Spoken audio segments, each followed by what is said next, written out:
Basicamente a gente saiu da agência, a gente virou freela, e a gente virou freela muito pragmaticamente falando, porque a gente tem contas para pagar. E porque a gente precisava capitalizar ainda esse negócio e não podia mexer na reserva que já tinha. Eu tinha um plano, na verdade, quando eu pedi demissão, que era de ter uma carreira de freela que possibilitasse eu fazer outras coisas da minha vida, assim. De ter, antes de qualquer coisa, tempo ocioso, que era uma coisa que eu estava sentindo muita falta. E depois de escrever outras coisas que não fossem publicidade.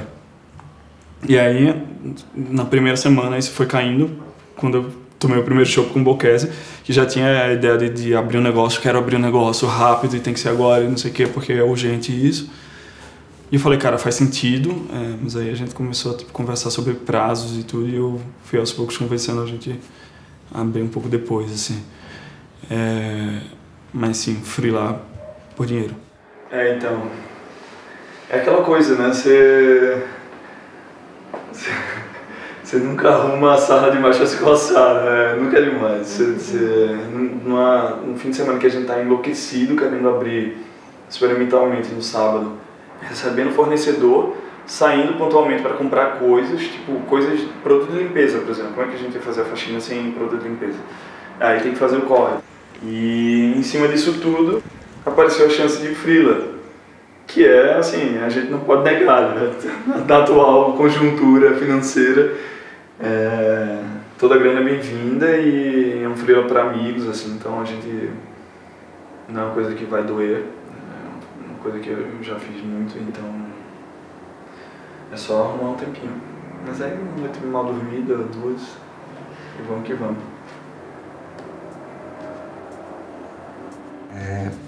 Eu tô adorando a vida agora, principalmente por não ter uma rotina, porque eu não tenho hora para acordar, não me coloco nenhuma pressão em relação a isso. Eu nunca gostei de acordar cedo, então eu trabalho um pouco, checo e-mail, aquela coisa básica, encho o saco do bandinho e eu trabalho mesmo muito à noite. 4 peças iguais a essa que tá no desenho, né?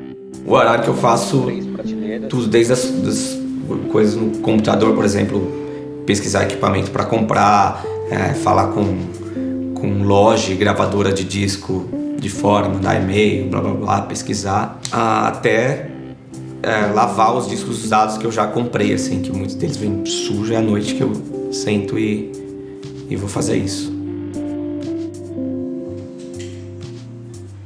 Eu tento acordar cedo, checo o e-mail, tomo café, já dou uma preparada assim no almoço e tal. Vou pra academia, volto e se eu tenho freela eu tento matar pela manhã, assim. Então a tarde normalmente ela é direcionada pro mandíbula, assim. Então, e aí resolver uma cacetada de coisas que a gente tem pra resolver, basicamente. E aí eu fico boa parte da tarde ou na frente do computador ou batendo perna com o Bocchese pela rua, tentando resolver as coisas que a gente tem pra resolver.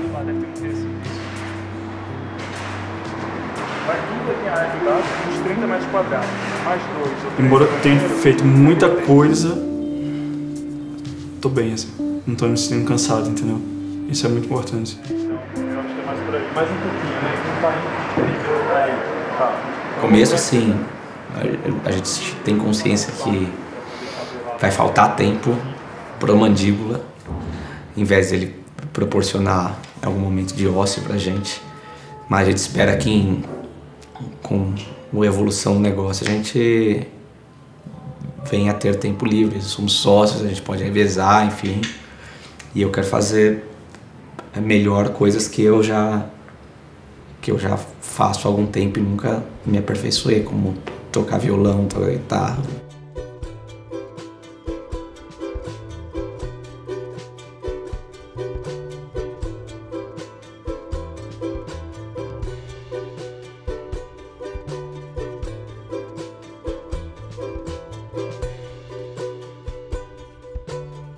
A gente tem meio que um pacto de que freela alocado é impossível. Não é um pacto, né? Não é um pacto, é a realidade. É a realidade, exatamente. A gente tem muita coisa, é um momento muito decisivo, assim, porque, enfim, a gente tem que resolver basicamente tudo. Da reforma até a compra de equipamentos, até fazer testes, fazer tudo. Você imaginar que envolve um negócio. Sempre falar que é uma autossabotagem, assim, porque você acaba prejudicando o negócio que, em tese e na prática, é a prioridade da vida da gente agora, né? Assim, profissionalmente. Tenho pensado bastante nisso porque eu tenho uma insegurança financeira em relação a esse negócio, talvez por tudo que a gente conversou, pela nossa falta de experiência e pelo planejamento especulativo que envolve um negócio como esse. Há uma insegurança financeira grande. Eu não sei se daqui 3 meses eu consigo pagar meu aluguel, sabe? E se o Mandíbula em si não tiver sendo suficiente para arcar com as minhas despesas ordinárias aí, eu pretendo fazer outras coisas em volta do Mandíbula, que envolvam ele de alguma forma. Eu pretendo complementar minha renda assim, sei lá, vou reformar a vitrola e vender, sabe? Alguma coisa que esteja relacionada ao nosso negócio e que eu também vá fazer com prazer antes de tentar ir atrás de um freela. Pode ser que falando isso, alguém assiste nunca mais passe um freela, mas de verdade, essa é o meu momento agora, assim. Meu momento é viver esse negócio na plenitude e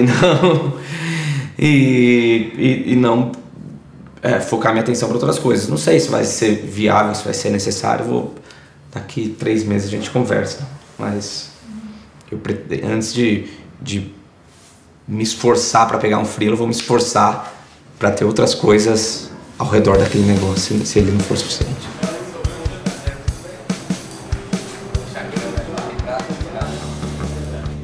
Oi, Di, você gostou? Eu sou o André. Sou o Bruno. E esse é o nosso André. Vou olhar pra lá agora. Eu sou o Bruno.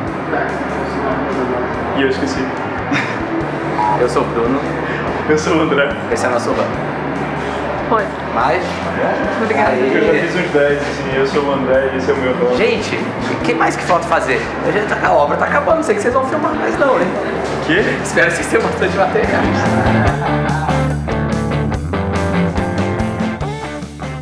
Foi a primeira versão que foi aprovada no Nós é final, ótimo também. que A gente tem uma amiga em comum. foi muito feita pensando naquela primeira apresentação, uma mais visual lá, que falava que tinha que ser doce, mas eu não sei exatamente em que. industrial, uma coisa mais crua.